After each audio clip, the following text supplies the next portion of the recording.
ഇനി നമ്മൾ കാസർകോട്ടേക്കാണ്. കാസർഗോഡിനെ നടുക്കിയ ഒന്നായിരുന്നു ബേഡകത്ത് തമിഴ്നാട് സ്വദേശിനിയുടെ ആക്രമണം എന്നുള്ളത്. അവിടെ ഒരു യുവതിക്ക് നേരെയായിരുന്നു ആക്രമണം ഉണ്ടായത്. ഒരു കട നടത്തിപ്പുമായി ബന്ധപ്പെട്ട തർക്കം ആണ് ആ ആക്രമണത്തിലേക്ക് കലാശിക്കുകയും ചെയ്തത്. തമിഴ്നാട് സ്വദേശിയായ ആൾ ഈ യുവതിയെ കൊലപ്പെടുത്താനുള്ള ശ്രമം ആയിരുന്നു നടത്തിയത്. പലചരക്ക് കട നടത്തുന്ന മുന്നാട്ടുപേരിയിലെ രമിതയ്ക്ക് നേരെയാണ് ആക്രമണം ഉണ്ടായത്. കഴിഞ്ഞ ഒരാഴ്ചയായി പൊള്ളലേറ്റ് രമിത ചികിത്സയിലായിരുന്നു. പക്ഷേ രമിതയുടെ ജീവൻ രക്ഷിക്കാൻ സാധിച്ചില്ല. ടിന്നർ ഒഴിച്ചായിരുന്നു പ്രതി രാമാമൃതം തീ കത്തിച്ചത്. KV ബൈജു ആണ് വാർത്തയുടെ വിശദാംശങ്ങളുമായി ചേരുന്നത്. ബൈജു, ഒരു പ്രദേശത്തെ ഒന്നാകെ ഞെട്ടിച്ച സംഭവമാണ്. വളരെ ചെറിയൊരു വിഷയം, ആ വിഷയത്തിന്റെ പേരിൽ ആയിരുന്നു ഇങ്ങനെയൊരു ആക്രമണം ഉണ്ടായത് എന്നുള്ളതാണ്. ഒരു സ്ത്രീ അവിടെ കട നടത്തുന്നു. അതിനോട് തൊട്ടുചേർന്ന് കട നടത്തുന്ന അയാൾ നിരന്തരം മദ്യപിച്ചു വരികയും ഒക്കെ ചെയ്യുന്നത് ഈ കട നടത്തുന്ന ആളിന് ബുദ്ധിമുട്ടുണ്ടാക്കുന്നു.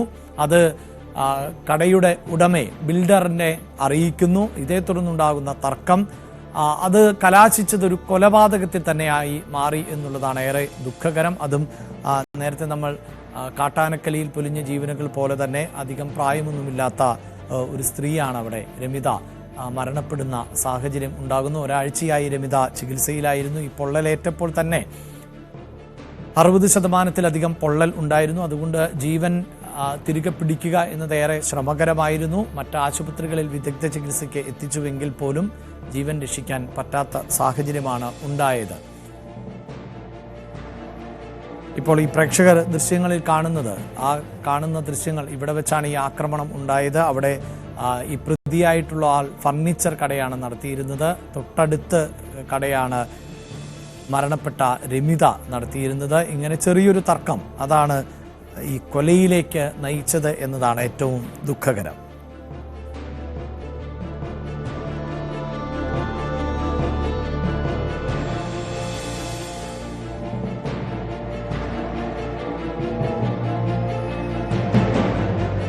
കാസർഗോഡ് ബേഡകത്തായിരുന്നു ഇത്തരത്തിൽ ഒരു ആക്രമണം ഉണ്ടായത്.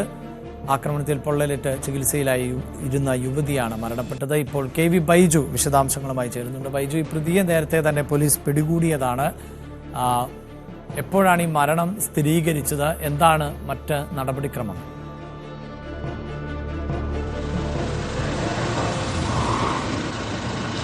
അഭിലാഷ്, ഇന്ന് പുലർച്ചെയാണ് ഈ രമിത മരണത്തിന് കീഴടങ്ങിയത്. അതായത് കഴിഞ്ഞ ചൊവ്വാഴ്ച ഉച്ചയ്ക്ക് 2 മണിക്കാണ് രമിത തന്റെ പലചരക്ക് കടയിൽ ഇരിക്കുമ്പോൾ ഈ രാമാമൃതം ഒരു കുപ്പിയിൽ ടിന്നറുമായി എത്തി ഇത്തരത്തിൽ ദേഹത്തെ കൊഴിക്കുകയും തീ കത്തിക്കുന്ന സാഹചര്യം ഉണ്ടായത്. ഏതായാലും 60% പൊള്ളൽ ഇവർക്ക് ഏറ്റിരുന്നു.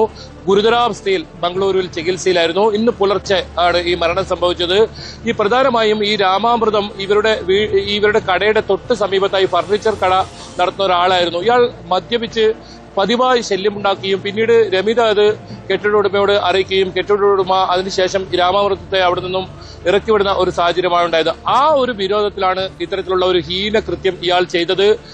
ഈ രമിത പലചരക്ക് കടയിൽ ഇരിക്കുന്ന സമയത്ത് ഈ കുപ്പിയിൽ, ഞാൻ നേരത്തെ പറഞ്ഞതുപോലെ തന്നെ ചെറിയ കുപ്പിയിൽ ടിന്നർ കൊണ്ടുവരികയും അത് രമിതയുടെ ദേഹത്തേക്ക് ഒഴിക്കുകയും പിന്നീട് തീ കത്തിക്കുകയുമായിരുന്നു.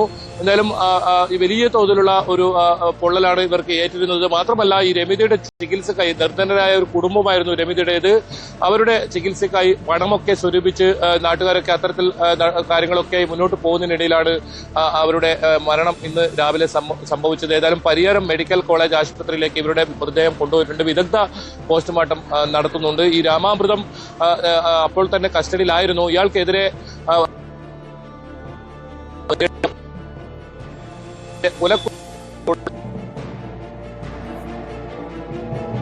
നേരത്തെ കൊലപാതക ശ്രമം ആണ് ഈ പ്രതിക്കെതിരെ ചുമത്തപ്പെട്ട കുറ്റമെങ്കിൽ ഇപ്പോൾ അത് കൊലപാതകം എന്ന നിലയിലേക്ക് മാറിയിട്ടുണ്ട്. പ്രതിയുടെ പശ്ചാത്തലം പരിശോധിക്കുമ്പോൾ അദ്ദേഹം മദ്യപിച്ച് പ്രശ്നങ്ങൾ സൃഷ്ടിക്കാറുണ്ടെങ്കിലും ഇങ്ങനെയൊരു ക്രിമിനൽ പശ്ചാത്തലം ഉണ്ടായിരുന്നതായി അറിവില്ല. പോലീസ് നേരത്തെ തന്നെ ഇയാളെ പിടികൂടുകയും ചെയ്തിരുന്നതാണ്.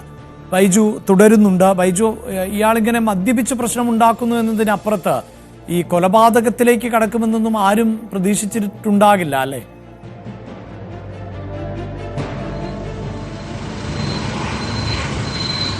ഇല്ല അഭിലാഷേ, ഇയാൾ പതിവായി ആ പരിസരത്തൊക്കെ വലിയ ഇയാളെ കൊണ്ടുള്ള ശല്യമുണ്ടായിരുന്നു. മദ്യപിച്ച് പതിവായി ഇവിടെ പല ആളുകളോടും ഇത്തരത്തിൽ വഴക്കിടുന്നൊക്കെ കാര്യങ്ങളുണ്ടായിരുന്നു. ഈ രമിതയ്ക്ക് പ്രത്യേകിച്ച് വലിയ ബുദ്ധിമുട്ടായിരുന്നു. ഇവരുടെ തൊട്ട് സമീപത്താണ് ഇയാളുടെ ഫർണിച്ചർ കട ഉണ്ടായിരുന്നതും. പക്ഷേ ഇത്തരത്തിലൊരു കൊലപാതകം നടത്തുമെന്ന് ഏതെങ്കിലും തരത്തിൽ ആരും പ്രതീക്ഷിച്ചിരുന്നില്ല. ഇയാൾ ഈ കട ഒഴിവാക്കി, മുതലാളിയുടെ നിർദ്ദേശപ്രകാരം കട ഒഴിവാക്കി ഏറ്റവും ഒടുവിൽ പോകാൻ സാധനങ്ങളൊക്കെ ആയി പോകുന്ന സമയത്താണ് ഇത്തരത്തിലുള്ള ഒരു അതിക്രമം രമിതയ്ക്കെതിരെ നടത്തിയത്. ടിന്നർ ഒഴിച്ച് വലിയ തോതിൽ കട നമുക്ക് ദൃശ്യങ്ങളിൽ തന്നെ കാണാം. അവരുടെ കടയും മറ്റ് കാര്യങ്ങളൊക്കെ തൊട്ടടുത്താണ് ഈ ഫർണിച്ചർ കടയുള്ളത്. പക്ഷേ അഭിലാഷ് സൂചിപ്പിച്ചതുപോലെ തന്നെ ഏതെങ്കിലും തരത്തിലുള്ള ഒരു കൊലപാതകം അല്ലെങ്കിൽ ഇത്തരത്തിൽ ഒരു അതിക്രമം ചെയ്യുമെന്ന് ആരും പ്രതീക്ഷിച്ചിരുന്നില്ല. എന്തായാലും ഇവർക്ക് 60% പൊള്ളലേറ്റിരുന്നത്. അതുകൊണ്ട് തന്നെ ആദ്യം കാഞ്ഞങ്ങാട് ജില്ലാ ആശുപത്രിയിലാണ് പ്രവേശിച്ചിരുന്നെങ്കിലും ഗുരുതരാവസ്ഥയിലായതിനെ തുടർന്നാണ് മംഗളൂരിലേക്ക് കൊണ്ടുപോയത്. ഇവർക്ക് സാമ്പത്തികമായി വളരെ പിന്നോക്കം നിൽക്കുന്ന ഒരു കുടുംബമായതുകൊണ്ട് തന്നെ നാട്ടുകാർ ഇത്തരത്തിൽ നേരത്തെ പറഞ്ഞതുപോലെ തന്നെ പണമൊക്കെ സ്വരൂപിച്ച് ഇവരുടെ ജീവൻ തിരിച്ച് കൊണ്ടുവരാൻ അല്ലെങ്കിൽ ജീവൻ നിലനിർത്താനുള്ള ഒരു ശ്രമം നടക്കുന്നതിനിടയിലാണ് ഇന്ന് രാവിലെ മരണത്തിന് കീഴടങ്ങിയത്. ഏതായാലും ഇയാൾ പോലീസ് ആ സംഭവ സ്ഥലത്ത് തന്നെ ഇയാളെ കസ്റ്റഡിയിലെടുത്തിരുന്നു. ഇയാൾക്കെതിരെ നേരത്തെ പറഞ്ഞതുപോലെ തന്നെ വധശ്രമത്തിലായിരുന്നു കേസെടുത്തിരുന്നെങ്കിൽ ഇപ്പോൾ കൊലപാതക കുറ്റം കൂടി ഇയാൾക്കെതിരെ ചുമത്തിയിരിക്കുന്നു. ഏതായാലും മദ്യപിച്ച് പതിവായി ഇവിടെ ശല്യമുണ്ടാക്കാറുണ്ടെങ്കിലും ഏതെങ്കിലും തരത്തിലുള്ള ക്രിമിനൽ കേസുകളോ അത്തരത്തിലുള്ള കേസുകളൊന്നും നിലവിൽ ഇയാൾക്ക് എതിരെ ഉണ്ടായിരുന്നില്ല. പക്ഷേ ഇയാളൊരു ശല്യക്കാരനായിരുന്നു ആ പ്രദേശത്തുകാർക്കും. അതുപോലെ തന്നെ രമിതയ്ക്ക് പ്രത്യേകിച്ച് വലിയ ശല്യക്കാരനായിരുന്നു. അതുകൊണ്ട് തന്നെയാണ് ഈ മുതലാളി ഇയാളെ ഈ കടയുടമ ഇത്തരത്തിൽ ഈ ഇവിടെ നിന്നും ഇറക്കിവിടുന്ന ഒരു സാഹചര്യം ഉണ്ടായത്. അഭിലാഷ്, എന്തായാലും നാടിനെ നടുക്കിയ സംഭവമായിരുന്നു. ഈ പലചരക്ക് ഒരു കടകൾ നടത്തുന്നവർ തമ്മിലുള്ള അഭിപ്രായ ഭിന്നത, തർക്കം, അതിനെ തുടർന്ന് ഇങ്ങനെ ഒരു കൊലപാതകത്തിലേക്ക് കാര്യങ്ങൾ എത്തിയെന്നത്.